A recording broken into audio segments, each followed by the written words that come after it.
and welcome to 9 to 42, the podcast from the team at the Guitar Show UK. Join us for interviews, updates and chat with artists, influencers and those that manufacture the gear that we love.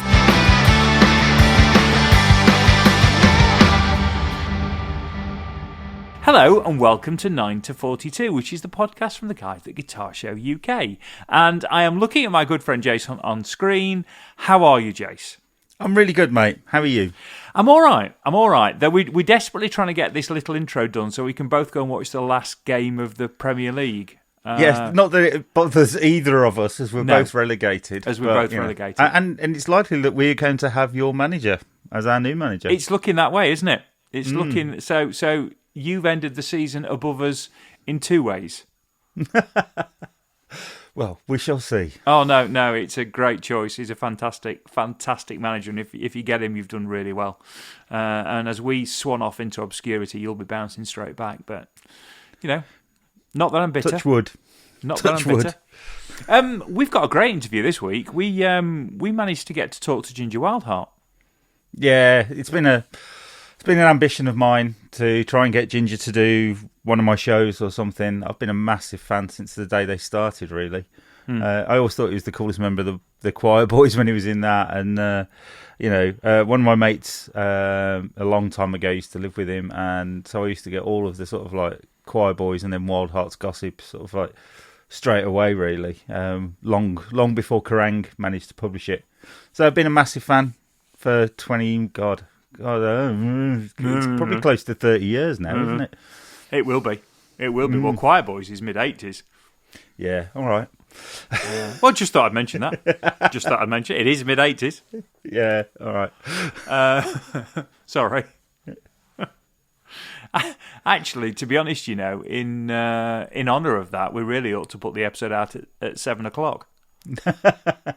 Yeah, he wasn't on that single. No, better not then. Think. Let's not bother then. But no, great chat, and he was in the room with Jane, his manager. Yep. And Maggie, his dog. And Maggie's dog. Yes, it was all three, and all three contributed. And all three did contribute. You'll hear bits of you'll definitely hear from Jane. You'll absolutely hear from Maggie. So, but it was a lovely chat. It was really nice, and it kind of sprawled. I mean, he's almost raconteur-esque, isn't he? Yeah, and I went to the Songs and Words tour that he did, which was like, we talk about that he doesn't want to write an autobiography in the podcast, but actually it's kind of like an autobiography. But it was a brilliant sort of evening where he, talked for a bit, played a bit, talked for a bit, played a bit, and it was just fantastic. And it was Jace Edwards from Wolfsbane that backed him on that particular tour. He's a great talker, great stories, but then the Wildhearts have always had many, many stories. Yeah. And of course, there's a tie-in with the last podcast in terms of we're talking about the new band. Yeah, I mean, it was Neil, really, Neil Ovson, who we did last podcast, who did the introduction for me and I think probably put in a good word. In fact, I think Neil said to me it was the podcast with Paul Stanley that swayed it for him. Wow. It's a door opener. And yes. And I keep cutting that story out of the interviews because you seem to be repeating it every time you get a chance. I mean, you've got it back into this one now. I'm not going to say any more about Paul Stanley. So we'll disappear off and we'll go straight into the interview with Ginger. I suppose before we go, we need to just say thank you again to our friends at Focusrite for everything they continue to do for us and continue to push the podcast and continue to sponsor and all those things. Fantastic people, fantastic gear. So thanks everybody at Focusrite yet again. And we'll go straight into the interview. And I think you just literally asked the open question about the new band, which is Ginger and the Sinners. Yeah. Right. So, Ginger, tell us about Ginger and the Sinners.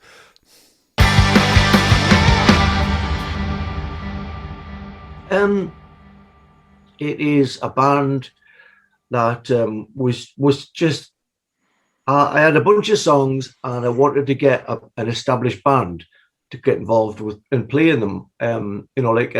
Bob Dylan did with the band. I was hoping to find a band of people, and my guitar tech Dunk said he'd just been working with the men they couldn't hang, and the other guitar tech wanted me to have a CD, and it was the Stone Mountain Sinners, and I was still asking about before I even listened to the CD, which is terrible. I do apologize, Neil, if you are listening.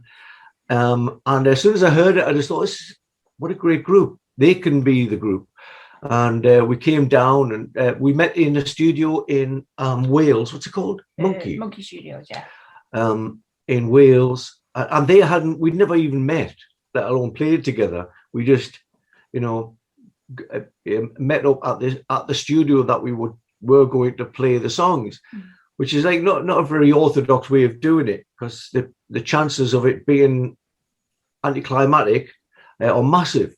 And it just so happens that there was Neil and Nick from the group that really impressed me, and so we thought, oh great, let's do something again. And it wasn't until we mastered the songs and put them into the running order that they are on the album that we went, holy shit, this actually is a great band. And I'm a good part of my past was when people in the 80s were listening to the new wave of British heavy metal, which I hated.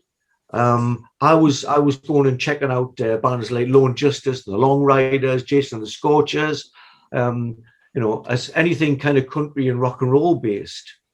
Georgia and the Satellites, George Satellites, a little bit later, but I've always loved that sort of music, and what I like about it is there's no frills, there's no real production job.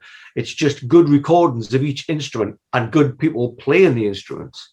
The likelihood of us having that without even meeting each other and talking about our record collections, 1 billion to 1. And it just so happened that it sounds great, and the sound of the album reminds me so much of those bands that I used to love in the early 80s. So yeah, it's I know I'm quite a harsh critic when I make new records, and this one is one of my favorite records I've made probably since Earth vs. the Wildhearts was about 1992, 93. So that's don't get me wrong, there's a lot of good albums in between those 2 pointers, but this is an outstanding album. They're not. I can't normally listen to my stuff, let alone over and over and over again. We have had it on a lot. I don't get sick of hearing it. No. I never get sick of hearing it. Me and Neil's got, and Neil's been looking forever for a guitar player to play with, and just kind of, admitted that I'm not going to find anyone. And then we both played together, and we're like, is that you or me? And it's hard to tell. Our styles are so complementary, and it's got that lovely weaving thing that the Stones always do. Where you're not quite sure who's playing what, it just works as a whole. Yeah, I'm really, really, really impressed by it all. And you're recording the second album now, are you, or just demoing stuff up for it? Yeah, it's the end of June. We're booked in to record that. Yeah, and we're preempting a lot. We're not only preempting that there is going to be a live scene this year or next year, but we're kind of jumping ahead of the fact that we're going to be popular in this new live scene. And because, the worst thing in the world is to get a band who are really cooking and then take them off the road, stick them in a studio situation and expect magic, So the way the bands used to do it, like AC/DC used to record 2 albums at a time so they could stay on the road. And if one album clicked, then they could release the other one and not get off the bus, so to speak. So, I'm hoping that the first one's going to do so well, we're going to need a really good second album. That's why we're recording it now. That's a fantastic idea. I'd not heard that AC/DC story. That's well, a lot of bands used to do it then. I mean, apart from the fact that they used to record a lot quicker, they used to record a lot cheaper because they were great live bands. And they go in, and like I say, just record everything sounding good.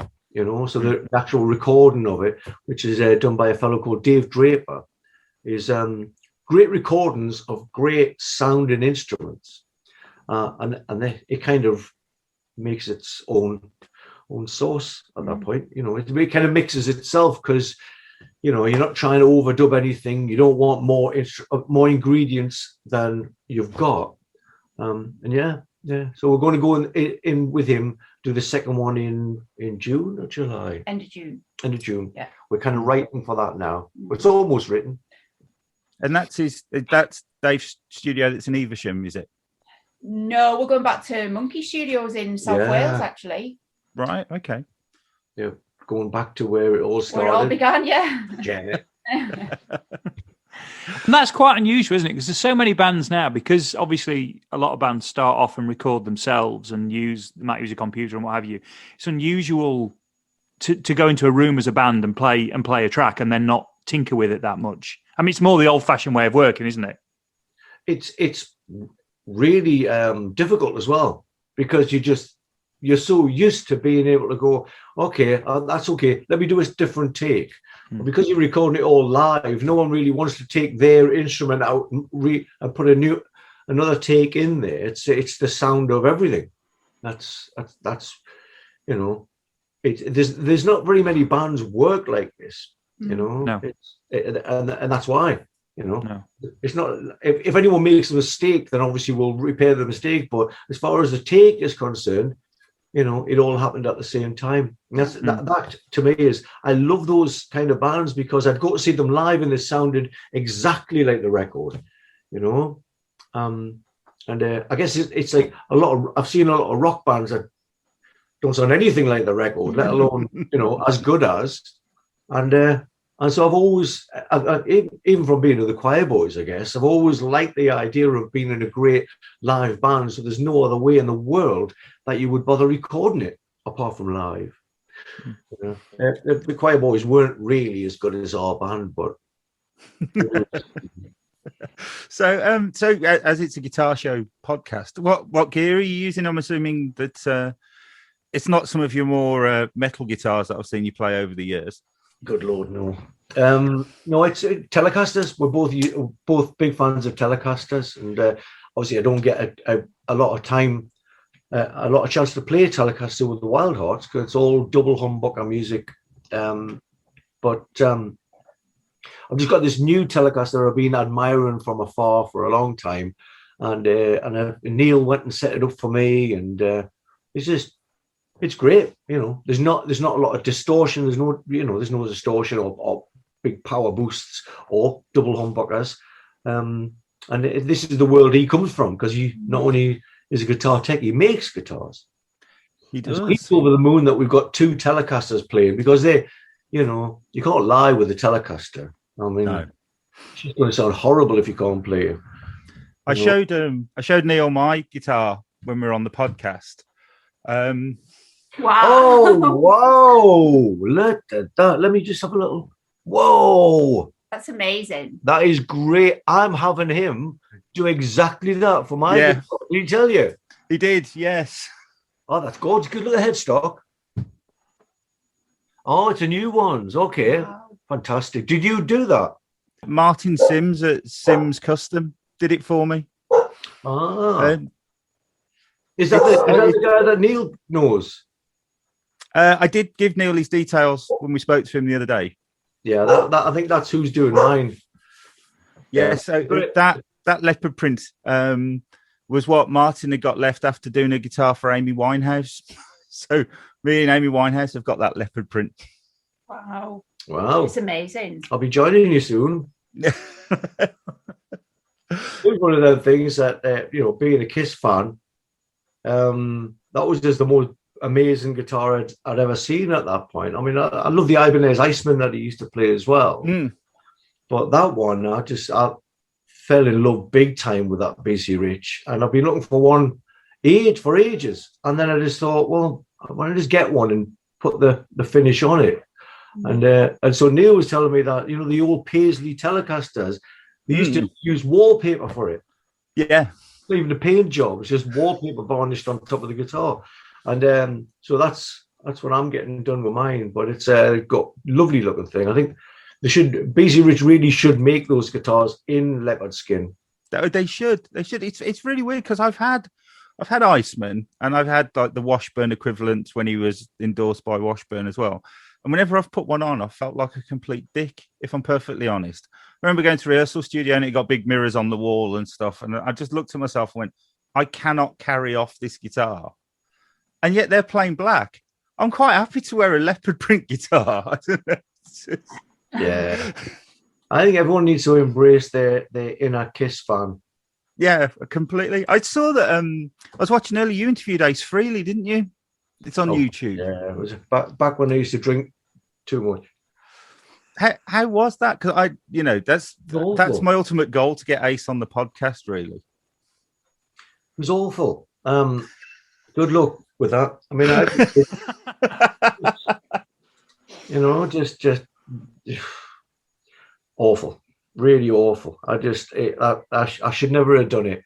I'm definitely not an interviewer, so my technique left a lot to be desired. And it's a guy who used to be on my wall for most of my childhood. It didn't go well. I wish I just got a chance to just play guitar with him instead of doing a job someone else should do with him. Yeah. Well, I'll keep trying, mate. I think Ace has probably changed quite a bit in the last 11, 12 years as well. He seems more together these days.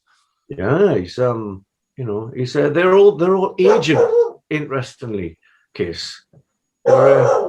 Sorry, my dog won't let me speak. Maggie, come here. It's Maggie attacking the post. Maggie, come here. It's all right, darling. Get Come on, on, bless her. It's troublemaker.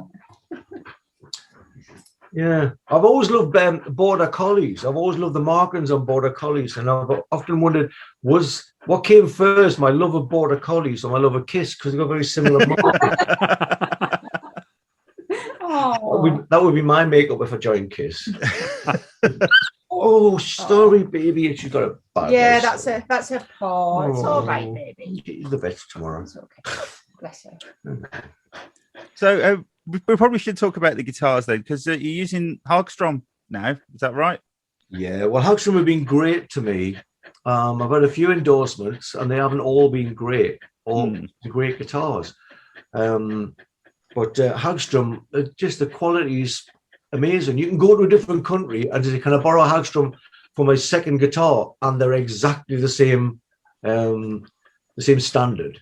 Whereas, when I used to play Gibsons, I'd go to another country and say, "Can I hire a Gibson Les Paul?" And it was just the biggest pile of dog shit you've ever played. So I think Hagstrom, apart from there being the Elvis comeback special guitar, I just really trust them. I really trust the workmanship, and they're very kind, and they try and give me way more guitars than I need. But that's a nice problem to have.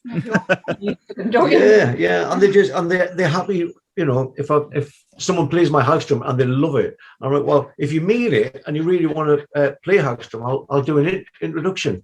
And everyone that I've done that for, they send them guitars, whether or not they're going to use that model, they're still happy to send guitars out. So they're brilliant and lovely, lovely people. Ah, cool. So, your probably your most famous guitar was the 25th anniversary Les Paul.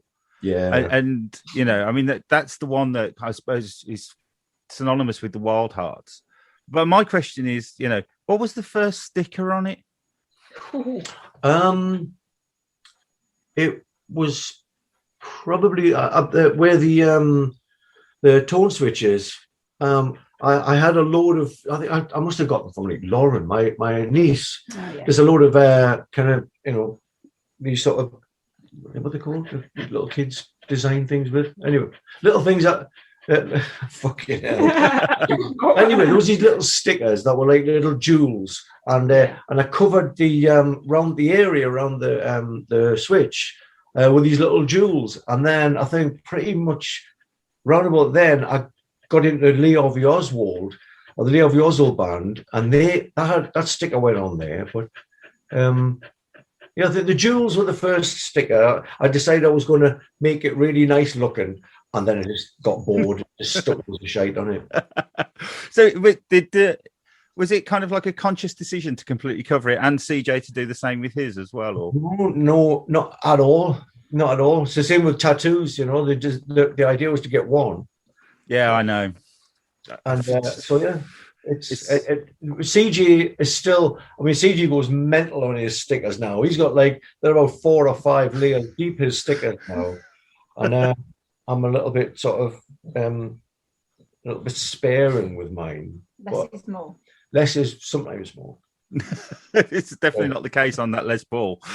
Yes, the thing is, the best thing about, because obviously you meet a lot of cork sniffers in the guitar business, and they're just going, how could you do that to a perfectly good guitar? Stick all them stickers. It's a disgrace. And you know, I really, when we were going through our first cruise, I used to offend guitar techs, going like, look at that, perfectly good guitar. And the stickers made it, in fact, worth a lot more than it would have done if it didn't have stickers on, because it was more iconic. So the fact that it went on to, you know, help in the Japanese tsunami appeal was because of the stickers, I can only imagine. Well, I think probably you playing it as well.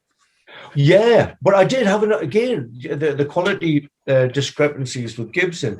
We had a sound man called Tom who bought me another one, or found one for me, and I bought it, but it was another 25, 50 anniversary, and it was crap. It was honestly just how two guitars, the same kind of the same standard or the same style, be so different.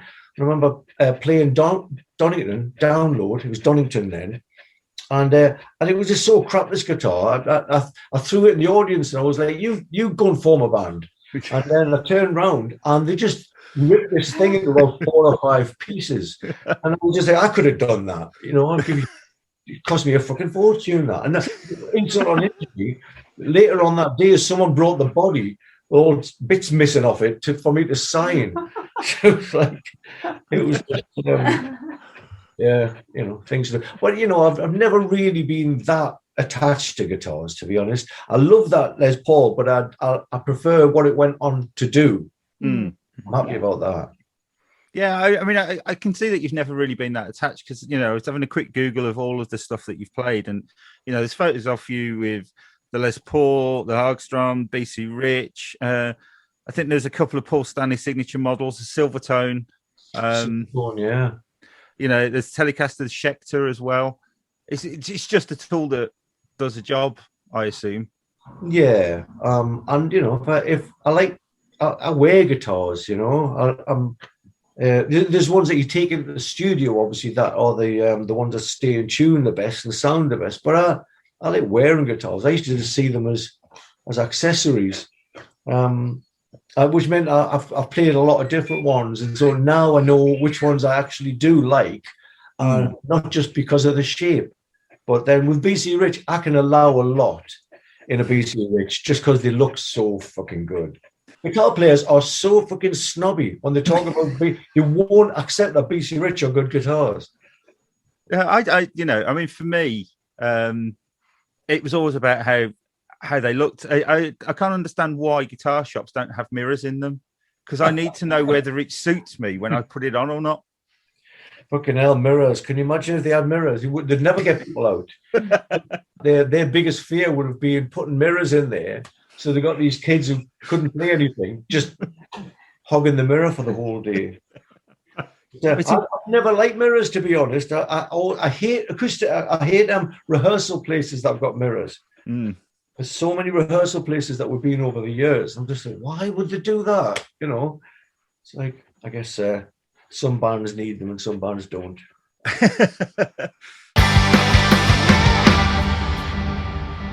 So I suppose talking about your other band, there's a new Wildhearts album. Yeah, we've just finished that one. It's called 21st Century Love Songs, and it's great. It really is good. The last album that we did was called Renaissance Men, and it just reminded me of the first album. It just had the same energy and the same kind of, you know, just wanting to do great sounding songs. And then the Wildhearts' second album, PHUQ, we decided to seal the boat out a bit and do kind of songs with more than just a few changes in them. So that's what we've done with this one. It's got, like, you know, none of the songs are really long, but they're very complex. And I guess it's just, you know, when we get bored of playing songs, we just decide to do just play loads of riffs and call them songs. So when's the Wildhearts album out? September the 3rd, I think so, yeah. something like that. September, yeah. And we can't talk about that one. Well, we just finished that one. Well, actually, the other one's finished as well. Exactly. You just can't speak about it. But so by the time you hear the Wildhearts album or the Ginger and Sinners album, we're going to have finished another album. Probably be writing the third by then. Yeah, probably writing the third by the time you hear the first one. Yeah. So what's the other album that isn't Wildhearts or Sinners? There's a few albums that we're keeping the commercial release for a bit for when we've got some time to pay it the proper amount of attention. Yeah. And we just haven't got time, which is a lovely problem to have. But we've got a lot of albums that we want to release, but we don't want to just put them all out, No. and we want to give them chance to shine, really. yeah. Yeah, I'm assuming that there'll be, fingers crossed and everything. There'll be tours to back up both the Sinners and the Wildhearts. Digits Twisted. Well, I mean, we just have the Sinners confirmed for 2 festivals this summer, so that's positive, I think. I don't know. It's hard to talk about gigs for me because this is the longest I've ever went without playing. I think most musicians will probably say the same. But I'm not very good with someone saying, "Oh, this is going to happen." No, it's not. Yeah. There it is. No, it's not. And I've had that a few too many times with gigs and stuff. So I'm just going on the fact that we're not going to be playing gigs for a while. And you believe it when you're on stage. And I'll believe it when I'm on stage. Yeah. You're not doing a sound check. I'll believe it when it's actually happening. So what have you been doing during this kind of like weird lockdown-y, not lockdown-y year? Well, writing new material. And we had the 30-year itch, the Wildhearts live album come out. Yeah. That was good. Luckily, we had that ready to go before lockdown hits. Luckily, yeah, it was a little bit of weird timing. Yeah. But you've been away writing as well, haven't you? Yeah, well, I've been away. I have got a couple of albums. It's pointless even talking about it before we do it, but I've got one album written, one album mostly written, and another album I'm currently writing. So it was one of the questions, really. I was reading on your website earlier. It's about the Heads Are Popping thing, and you said you'd written a lot of that when you were out walking Maggie. Mm-hmm. And how does because you write so much, probably the most prolific person I've ever heard of, frankly. How when you're out, is it lyrics that come to you when you're out walking the dog, or can you hear the whole song in your head sort of thing when you're out? It's a funny one. You get an idea, and there could be just a turn of phrase. That's where my love of country kind of comes in handy, because country songs are just an interesting rephrasing of popular cliches, really. And so I get the idea and stick it on my phone, and then I can write the music in my head. So I'll record the music when it comes to other people needing to learn the song. What I can't really do is sit down and demand lyrics. I can't. My brain doesn't work like that. So I tend to walk Maggie, take her on nice long walks, or if I'm running as well, then I have tons of time to chew over different words and stuff, and it works brilliant for me. So yeah, I write lyrics mostly when I'm walking Maggie. Okay, so you're stopping like every 10 yards and typing something into your phone, or can you remember them all? No, I have a very old brain, but it still works. So it remembers things. One of the other things that kind of I think is really interesting about your career is the whole success of Pledge. And I know that Pledge went sort of like to crap in the end. It was brilliant in the beginning, though. It certainly was. Yeah. And did it make you kind of rethink your career and what was possible? It did, really. When it was good, or when it turned to shit? No, when it was good, because I mean the first release was just insane, wasn't it? Well, the first that album, that triple album, which was the first Pledge release, was like saying goodbye. I was going to give we couldn't afford to make music or life just the money just wasn't coming in. And so I thought, well, I'll say goodbye and I'll do a triple album of all these ideas I've got, like the ones I just said. I'll stick things on my phone, and I just thought, let's hope that there's enough people out there that'll make us able to do this. And then it just went mental, and I realized that there's a lot more people like my stuff than I thought. It saved my career, not even resurrected it. It stopped me from getting a job. In fact, I'd already been putting the feelers out to like management companies and stuff. Is there anything that you want me to do? I'll work for peanuts, which is a bit more than the music industry sometimes pays. And it redefined everything, And then I realized, there's a market for me of people that want me to continue to make music. Yeah. So because we do everything independently, we get to see that firsthand. It's not marketing teams, trying to persuade us that they're incredible. The real boss is the fans. And so it maintains the quality. It gives us a good quality control because we like to give people quality, mainly so when they have complaints with other companies, they come to us and go, it's finally nice to a human I can speak a to. human. Yeah, and Round Records do give you humans, and we do spend a lot of time over packaging, and and that's all because of this pledge thing. It's all because of. Well, I think it's because we care as well. Yeah. Because we are so grateful that so many people have supported us that we do want to give something back where and when we can. Absolutely, and like you say, they're the boss. They'll tell us if we're doing okay, and so far so good. I do think the success of the pledge as well kind of made the path for the gas online thing for us. Yeah, and really. Songs and words, really. Yeah. We've done a few things that have just been direct to the investors. Direct to fan, yeah. Yeah, direct to fan. I still feel bad calling people fans. It's a bit. Has it redefined your kind of relationship with your fan base? Absolutely. They, I liked them before because they shout loud when they come to see you, and it makes singing easier. But then they went on to put food on the table and keep our little boy in clothes when he was shooting up.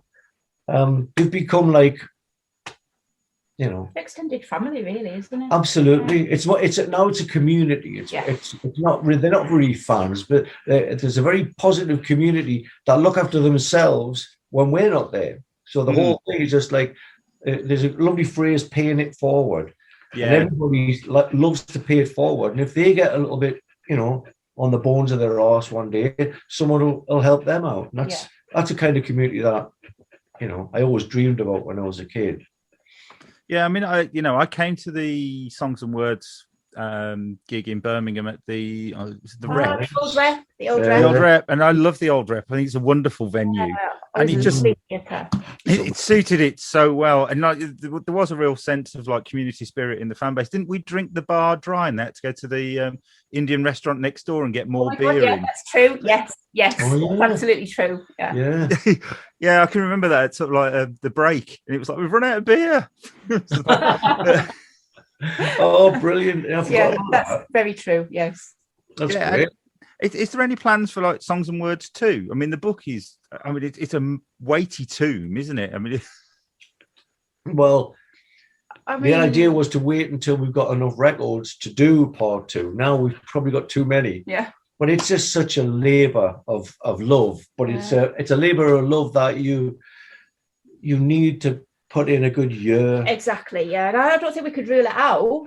But, at the minute we're too busy, yeah. But I mean, those shows, I'd love to do those shows again. Yeah. I'd absolutely love to do the shows again. They were probably the most fun shows I've ever done. Yeah. And there's better stories in the second half in a new one. The first one was just learning about, that's how you do it. And, I've always liked learning by my mistakes. So the first was just tons and tons of mistakes. But the second one, trying to maintain that in the face of ridiculous odds would be a really nice book as well. I remember people probably wouldn't feel bad buying it now. I remember when we first put the idea together and said the book's going to be 40 quid. No, it was 35. 35. It was people 35 pounds. £35. And then when they got it and it was like a proper, really big, thick thing, they were like, wow, this is worth so much more than £35. And it is, because it goes for hundreds now on eBay and stuff. And we won't do another reprint just because it was a really special thing we did that was limited to that. Yeah, definitely. It's a good idea doing another one. Yeah, I think you should. I mean, I've got the what's it called? The Kiss. Oh, I can't see the side now. The massive Kiss books that Tommy Thayer actually edited before he was in Kiss, and they're like $250 or something. But it's there's a lot of that. We've done a lot of things that people have considered high end, and then when they refuse to buy one, and then they want one, it's going for 4 times the price. It's a nice way to go, like, look, we're not charging loads of money because we're cunts. We're charging a lot of money because it costs a lot of money to make things of decent quality. And I remember the first we had someone, I'm glad I can't remember the name, but we had someone edit the book for us. Professional. I'm relieved you can't remember the name. Yeah. It was their job, and the first edit came back as just such a piece of crap. And it was using like photocopied pictures and, saying more than one picture more than once in the book. And I'm like, no, that, I grew up with Kiss and stuff. I know what things are supposed to look like. They're supposed to be glossy and they're supposed to, look expensive. And so we went, and I just ended up editing it myself and getting in touch with loads of photographers that we'd used in the past. So we learned a lot from that.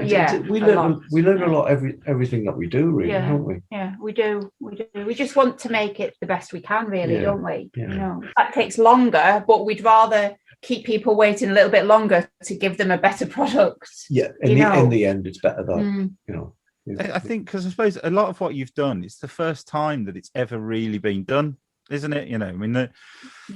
I remember the pledge videos were, they were dropping fairly regularly, weren't they? And those little sort of like studio updates. And were you in France with Willie Dowling and stuff like that? It would have been. Yeah, we were. We went. Definitely. Yeah. And I'd never seen anything like that before. But of course, because you haven't seen anything like that before, there are no templates for it, are there? There's nothing you can go, well, we know this works, we'll do that. You're kind of making it up as you go along. Yeah. We're always kind of making it up as we go on. Well, there's nothing more exciting. Yeah. We really crave brand new things to do. So we don't know what is a good or a bad job. We just know that we're going to try our best. Yeah. And especially with having a service like a label that people come to trust. I think we'd all know if we were doing something that was generic, that you'd get anywhere else. We like to think that it's the outside of your comfort zones where the magic is, isn't it? Yeah. That's where I like to pitch me tent. I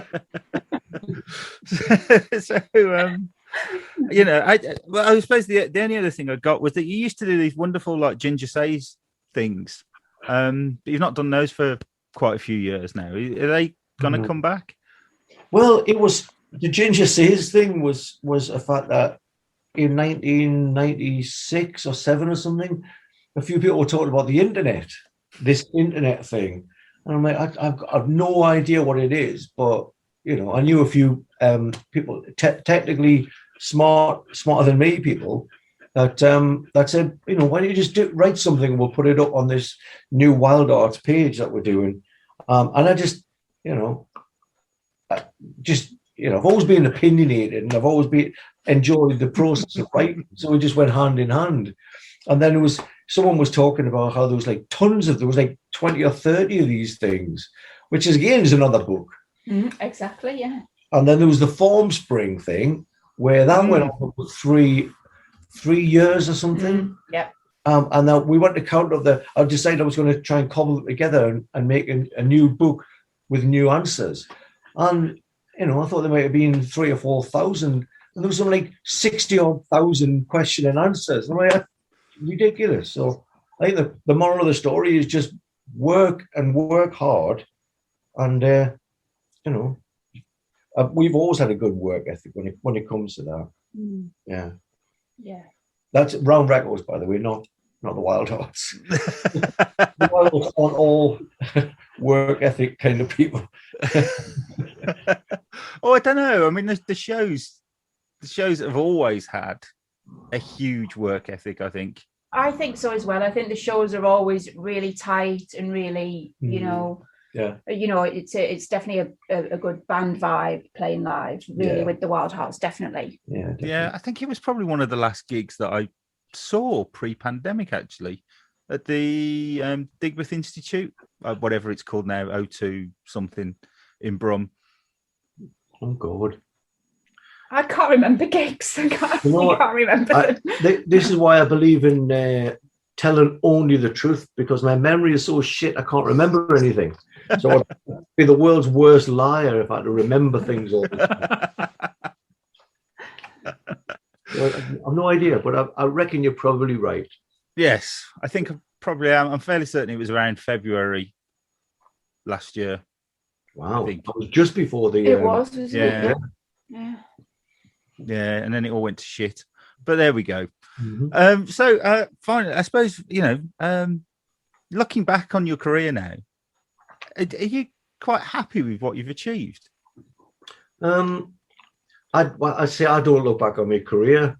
I'm not sure I ever will.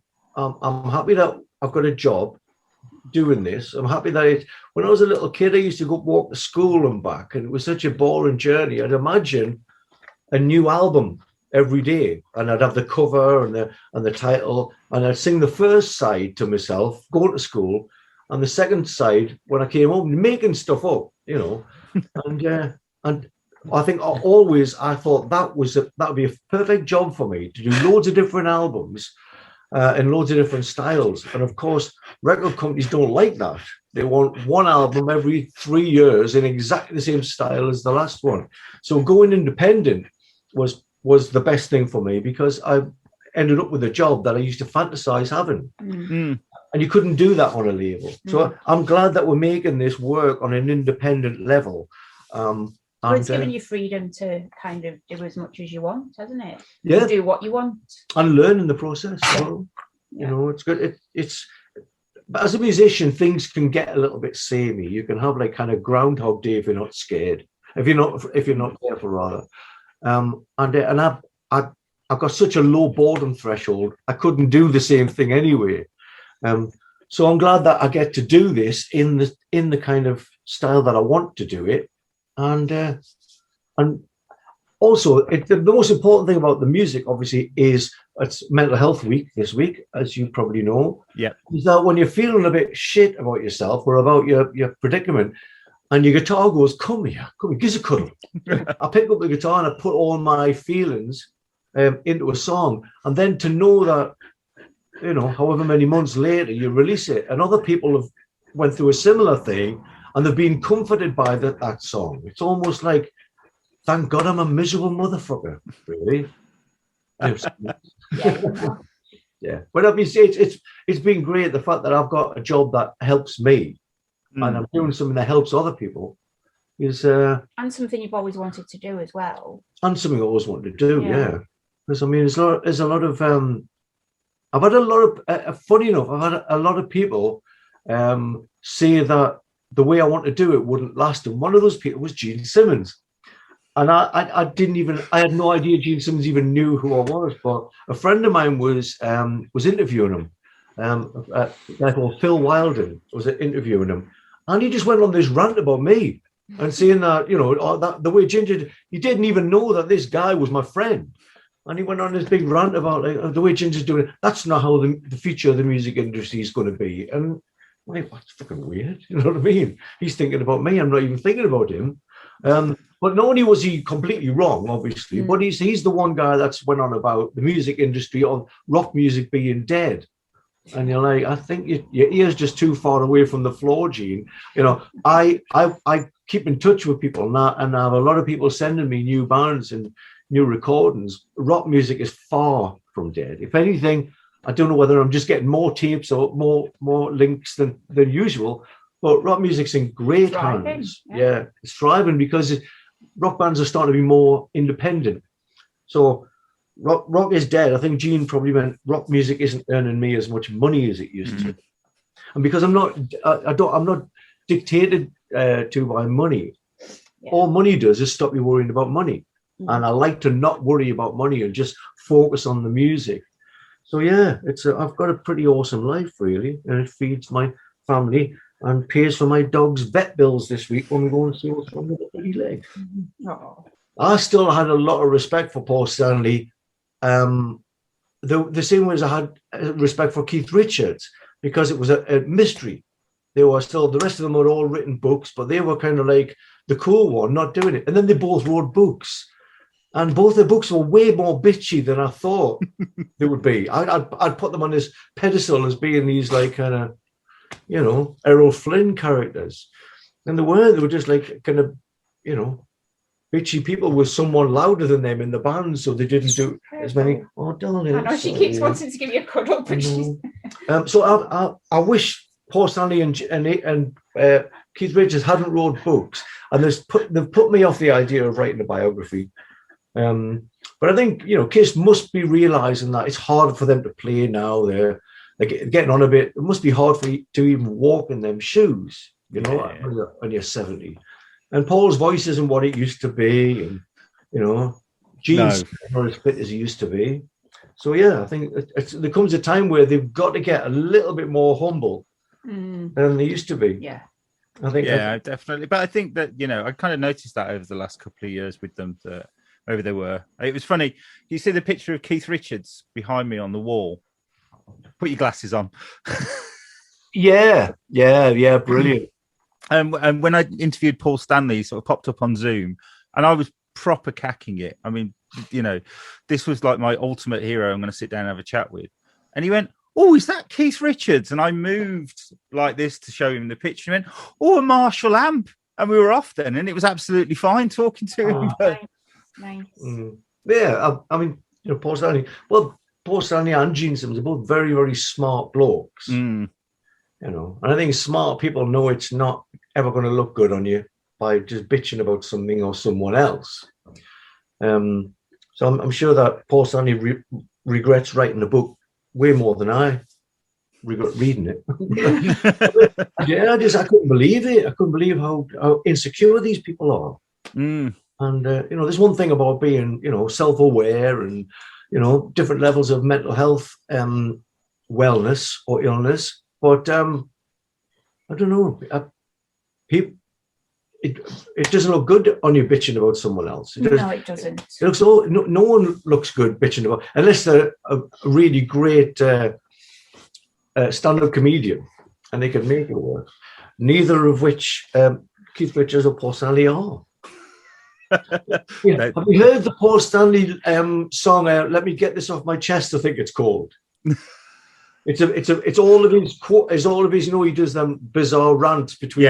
And there's a collection of them all, and they play like, you know, the first note of the song, then the end one, and then him again. It's supposed to be like 90 minutes long. It's hilarious, and that's what I like Paul Stanley to be. Just finding humor in things. I didn't realize how serious he was until I read his book. Yeah, but I think that's probably a good point to end. Don't you, man? Yeah, absolutely. Conscious I've not said a word so far. I've been absolutely enthralled. Yeah, that's what you get when you get a Geordie on the phone. You just won't like to stop talking. Well, thank you very, very much for doing the podcast. It's really appreciated. Good luck with the Sinners. Good luck with the new Wildhearts album. I'm sure I'll see both tours when they happen. Will you come and tell us as soon as you can tell us? Absolutely. Oh, we'll be telling everybody. Right. Well, can you tell us just 5 minutes before everybody else? Yeah, we can. Brilliant. Let's talk again. When's the single coming out? Yes, dear. Possibly around that time. Yes. Roundabout, possibly. Yes. I'll bleep that out. I'll bleep that out. No, we can. As soon as we can speak about it, we will be like shouting it from the rooftops, won't we? Because it is very exciting. Well, why don't you come on and tell us again when if you fancy it and you're up for it, when you're ready, come and tell us all about it when you can. Well, me and Neil, I'll get on with you. Yeah, you guys. Oh, let's do that. And Neil together. Yeah, let's do that. Let's have a Sinner special and. Oh yeah, that would be brilliant. That'd be amazing. That's a date. Yes. Right. In fact, we could probably do that. Fingers crossed. Actually, in person, because you're kind of like you rehearse, or you used to rehearse in Birmingham, didn't you? At Madhouse. Raw. Yeah, we have done there. We have done there. We've got a new place on the go, though, haven't we? Yeah, where's it? Evesham or Worcester or somewhere? Yeah, well, I'm 12. We're like that. I'm 12 miles from Worcester, so we could actually come down and set up some microphones and do it properly. Well, I'm sure the whole band would like to talk to you. Oh, no, that'd be really good, actually. A Sinners special would be amazing, I think. Right. Let's do that. We'll leave that with us. You just give us a couple of weeks' notice and leave it with us. We'll take care of the rest. Excellent. All right, man. Pleasure talking to you. And you too. Thank you. Take care. Bye, guys.